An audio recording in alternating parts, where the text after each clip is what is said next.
Hello दोस्तों, कैसे हो आप सभी। उम्मीद करता हूँ आप सभी ठीक होंगे और आपकी तैयारी भी अच्छे से चल रही होगी। तो आज जो आपकी क्लास है वो आरआरबी एनटीपीसी को लेकर रहने वाली है, जिसमें मैं आपको आज हिस्ट्री के जो भी सिंधु घाटी सभ्यता के रिलेटेड जो भी क्वेश्चंस हैं जो कि आपकी परीक्षा आरआरबी एनटीपीसी में पूछे जा चुके हैं, उनको लेकर मैं आज आया हूं, जो कि आपसे आज मैं इस क्लास में डिस्कस करने वाला हूं। जैसे कि आप यहां पर देख सकते हैं, ये क्वेश्चन जो कि आप देख सकते होंगे ये भी प्रीवियस ईयर को लेकर क्वेश्चन है। ठीक है, ये आपके एग्ज़ाम में आ चुका है। तो आज जो क्लास है वो एनटीपीसी को लेकर रहने वाली है, हिस्ट्री की सिंधु घाटी सभ्यता टॉपिक की। ठीक है, तो बने रहिएगा इस क्लास के एंड तक, जिससे कि आप अपने एग्जाम में अच्छा सा स्कोर कर सको। तो चलिए यहाँ पर हम शुरू करते हैं। जैसे कि यहाँ पर आप पहला क्वेश्चन देख सकते होंगे, दिया गया है कि सिंधु घाटी सभ्यता का निम्न में से कौन सा स्थल, ठीक है, पंजाब यानी भारत की जो पंजाब राज्य है उसमें स्थित है। ये आपसे पूछा गया है कि सिंधु घाटी सभ्यता का निम्न में से कौन सा स्थल भारत के पंजाब राज्य में स्थित है।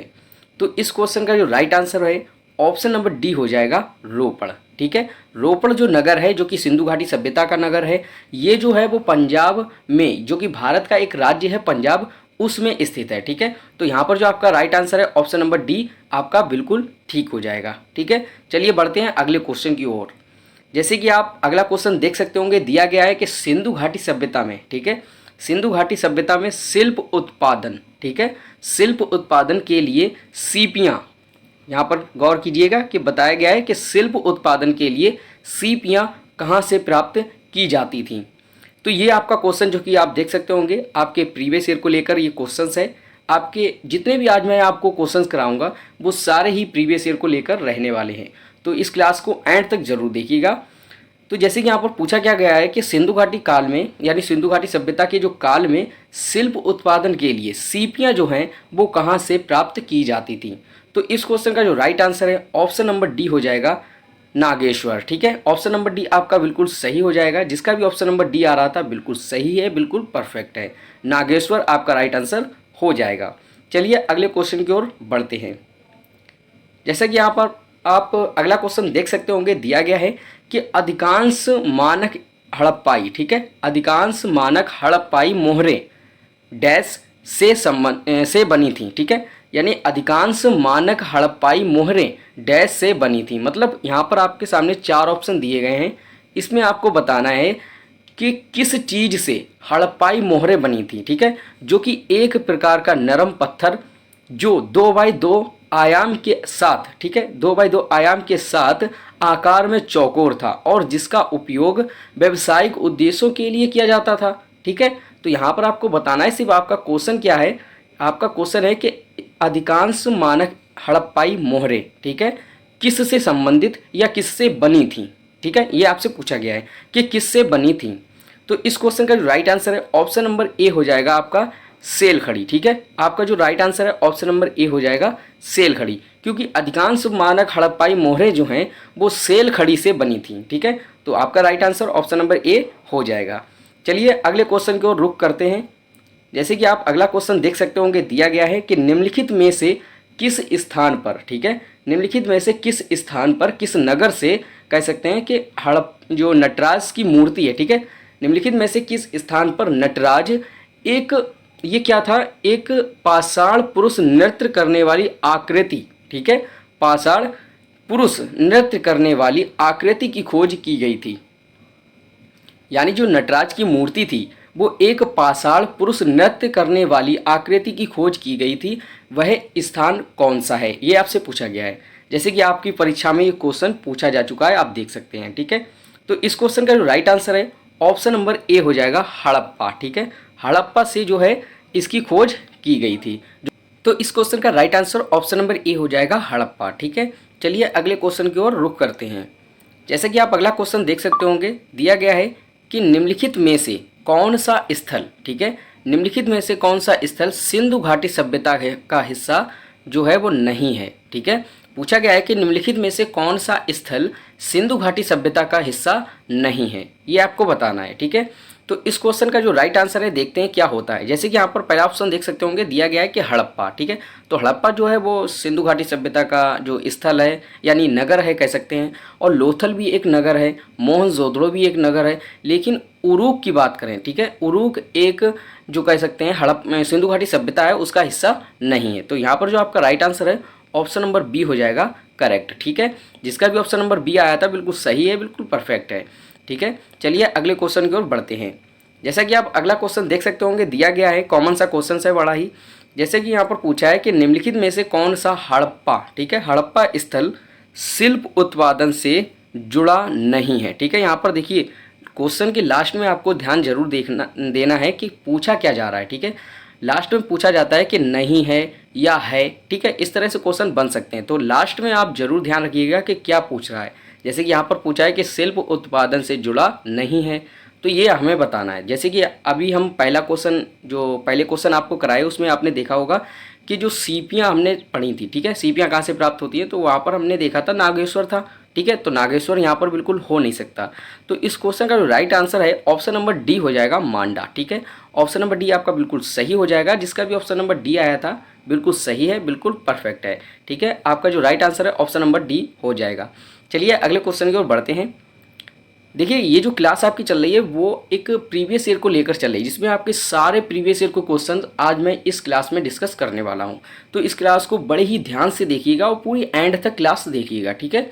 चलिए यहाँ पर अगला क्वेश्चन जैसे कि आप देख सकते होंगे, दिया गया है कि 1944, ठीक है, 1944 में किसने भारतीय पुरातत्व सर्वेक्षण के महानिदेशक के रूप में पदभार ग्रहण किया और हड़प्पा की, जो हड़प्पा नगर था ना उसकी, यानी हड़प्पा की खुदाई का कार्य किया। ये आपसे पूछा गया है, ठीक है। 1944 में किसने भारतीय पुरातत्व सर्वेक्षण के महानिदेशक के रूप में पदभार ग्रहण किया है और हड़प्पा की खुदाई का कार्य किया, ये आपको बताना है। तो इस क्वेश्चन का जो राइट आंसर है ऑप्शन नंबर ए हो जाएगा, REM व्हीलर, जिसे रैम व्हीलर भी कह सकते हैं, ठीक है। तो यहाँ पर जो आपका राइट आंसर है ऑप्शन नंबर ए बिल्कुल सही हो जाएगा, ठीक है। चलिए आगे बढ़ते हैं अगले क्वेश्चन की ओर।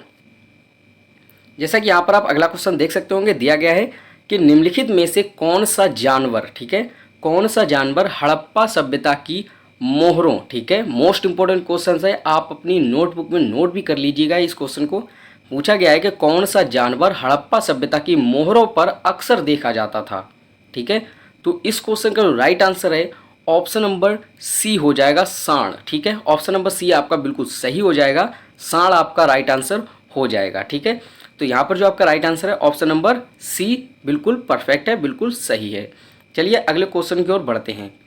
जैसा कि यहाँ पर आप अगला क्वेश्चन देख सकते होंगे, दिया गया है कि हड़प्पा सभ्यता में कौन सा शहर लगभग विशेष रूप से शिल्प उत्पादन के लिए समर्पित था, ठीक है, जिसमें मनका बनाना, खोल काटना, धातुओं का काम करना, मोहर बनाना और वजन बढ़ाना शामिल था, ठीक है। तो ये आपसे पूछा गया है। देखिए यहाँ पर ज़्यादा आपको कुछ याद नहीं रखना है, बस आपको यहाँ से याद रखना है कि मनका बनाना, खोल काटना, धातु का काम करना, मोहर बनाना और वजन बढ़ाना शामिल था, ठीक है। जिसमें आपका जो ये शब्द है ना मनका बनाना, ठीक है, ये जो मनका बनाना आपका जो शब्द है ये ज़्यादा ही इम्पोर्टेंट रखता है आपके हड़प्पा सभ्यता से, ठीक है। तो मनका बनाना किसके अंतर्गत आता है, जैसे कि आप यहाँ पर देख सकते होंगे कि मनका बनाना जो है वो चन्हूदड़ो जो नगर है उससे रिलेटेड है। तो इसका जो आंसर है आपका वो ऑप्शन नंबर डी आ जाएगा, चन्हूदड़ो, ठीक है। राइट आंसर आपका कौन सा होगा, ऑप्शन नंबर डी, चन्हूदड़ो आपका राइट आंसर हो जाएगा। चलिए अगले क्वेश्चन की ओर बढ़ते हैं। जैसा कि आप यहाँ पर अगला क्वेश्चन देख सकते होंगे, दिया गया है कि निम्नलिखित में से मानव गतिविधियों और सभ्यता के प्रागैतिहासिक काल का सही क्रम कौन सा है, मतलब कालानुक्रमिक क्रम कौन सा है, आपसे ये पूछा गया है। तो इस क्वेश्चन का जो राइट आंसर है ऑप्शन नंबर बी हो जाएगा, ठीक है। ऑप्शन नंबर बी होगा, कैसे होगा देखिए, चलते हैं। देखिए पहले जो है यहाँ पर दिया गया है कि पुरा पाषाण काल, ठीक है। तो पहले नंबर पर पुरा पाषाण काल ही आता है, दूसरे नंबर पर मध्य पाषाण काल आता है और तीसरे नंबर पर नव पाषाण काल आता है, ठीक है। तो इस वजह से आपका जो राइट आंसर है ऑप्शन नंबर बी हो जाएगा। जिसका भी ऑप्शन नंबर बी आ रहा था बिल्कुल सही है, बिल्कुल परफेक्ट है। चलिए अगले क्वेश्चन की ओर बढ़ते हैं। जैसे कि यहाँ पर आप अगला क्वेश्चन देख सकते होंगे, बड़ा ही इंपॉर्टेंट क्वेश्चन है। पूछा गया है कि जर्मन और, ठीक है, जर्मन और इतालवी पुरातत्वविदों की एक टीम ने मोहनजोदड़ो में सतह की खोज किस वर्ष शुरू की थी? ठीक है, ये आपसे पूछा गया है। देखिए बहुत ही मोस्ट इंपॉर्टेंट क्वेश्चन है आपके। देखिए प्रीवियस ईयर में क्वेश्चन आ चुका है, देख सकते होंगे आप। ठीक है, तो इस क्वेश्चन का जो राइट आंसर है ऑप्शन नंबर सी हो जाएगा 1918 में। ठीक है, 1980 में जो है इसकी खोज, या कह सकते हैं जो मोहनजोदड़ो की सतह की खोज किस वर्ष की गई थी, तो 1980 में, यानी 1980 ईस्वी में की गई थी। तो यहाँ पर जो आपका राइट आंसर है ऑप्शन नंबर सी हो जाएगा। ठीक है, चलिए अगले क्वेश्चन की ओर बढ़ते हैं। अगला क्वेश्चन आप यहाँ पर देख सकते होंगे, 12वां क्वेश्चन है। जैसे कि आप देख सकते होंगे पूछा गया है कि हड़प्पा सभ्यता में मोतियों, ठीक है, मोतियों को बनाने के लिए किस सामग्री का उपयोग किया जाता था? ठीक है, मोस्ट इंपॉर्टेंट यहाँ पर जो लाइन है कि मोतियों को बनाने के लिए किस सामग्री का उपयोग किया जाता था, ये आपसे पूछा गया है। तो इस क्वेश्चन का जो राइट आंसर है ऑप्शन नंबर डी हो जाएगा, कारेलियन पत्थर। ठीक है, कारेलियन पत्थर आपका राइट आंसर हो जाएगा। तो डी ऑप्शन आपका बिल्कुल सही हो जाएगा, क्योंकि मोतियों को बनाने के लिए जो सामग्री का उपयोग किया जाता था उस सामग्री को कहते हैं कारेलियन पत्थर। ठीक है, ऑप्शन नंबर डी आपका बिल्कुल राइट हो जाएगा। चलिए अगले क्वेश्चन की ओर बढ़ते हैं। जैसे कि यहाँ पर आप अगला क्वेश्चन देख सकते होंगे, दिया गया है कि सूरकोटदा का पुरातात्विक स्थल किस राज्य में स्थित है? सूरकोटदा का पुरातात्विक स्थल किस राज्य में स्थित है, ये आपसे पूछा गया है। बड़ा ही कॉमन सा क्वेश्चन है, हर एक छात्र को मालूम ही होना चाहिए। ठीक है, तो इस क्वेश्चन का जो राइट आंसर है ऑप्शन नंबर बी हो जाएगा, गुजरात राज्य में। ठीक है, ऑप्शन नंबर बी आपका बिल्कुल सही हो जाएगा, गुजरात राज्य। ठीक है, जिसका भी ऑप्शन नंबर बी आ रहा था बिल्कुल सही है, बिल्कुल परफेक्ट है। ठीक है, ऑप्शन नंबर बी आपका राइट आंसर हो जाएगा। चलिए अगले क्वेश्चन की ओर बढ़ते हैं। जैसा कि यहाँ पर आप अगला क्वेश्चन देख सकते होंगे, दिया गया है कि वर्ष 1920-21 के आसपास खुदाई के दौरान हड़प्पा शहर किस नदी पर खोजा गया था? देखिए एकदम बेसिक सा क्वेश्चन है, बड़ा ही नॉर्मल सा क्वेश्चन है। ये क्वेश्चन भी अगर आप बता नहीं पाए तो बेकार है आपका एग्जाम की तैयारी करना। ठीक है, तो इस क्वेश्चन का जो राइट आंसर है आप जो देख सकते होंगे, पूछा गया है कि 1920-21 के आसपास खुदाई के दौरान हड़प्पा शहर किस नदी पर खोजा गया था? ठीक है, तो इस क्वेश्चन का जो राइट आंसर है ऑप्शन नंबर ए हो जाएगा, रावी नदी। ठीक है, ऑप्शन नंबर ए जिसका भी आ रहा था बिल्कुल सही है, बिल्कुल परफेक्ट है। ऑप्शन नंबर ए आपका राइट आंसर हो जाएगा। चलिए अगले क्वेश्चन की ओर बढ़ते हैं। जैसा कि यहाँ पर आप अगला क्वेश्चन देख सकते होंगे, दिया गया है कि मोहनजोदड़ो में पाया गया, ठीक है, मोहनजोदड़ो में पाया गया विशाल स्नानागार एक बड़ा डैश था। मतलब आपसे पूछा गया है कि जो स्नानागार पाया गया है, एक विशाल स्नानागार, वह क्या था, कैसा था, आपसे यह पूछा गया है। ठीक है, तो इस क्वेश्चन का जो राइट आंसर है ऑप्शन नंबर डी हो जाएगा, आयताकार टैंक। ठीक है, आयताकार टैंक आपका राइट आंसर हो जाएगा, क्योंकि आपका जो राइट आंसर है ऑप्शन नंबर डी है, आयताकार टैंक। तो आज की जो क्लास है वो यहीं तक रखते हैं। अगली क्लास में फिर मिलते हैं अच्छे क्वेश्चन के साथ, जिसमें आपको आपके प्रीवियस ईयर क्वेश्चन आपको देखने को मिलेंगे। अगर आपने इस चैनल को अभी सब्सक्राइब नहीं किया है तो प्लीज़ इस चैनल को सब्सक्राइब ज़रूर कर लीजिएगा, जिससे कि आप हर एक क्लास जो कि मैं यहाँ पर कराऊँगा वो आपको समय पर मिलती रहे। तो मिलते हैं फिर एक अच्छी क्लास में, तब तक के लिए अपना ध्यान रखिएगा। Take care.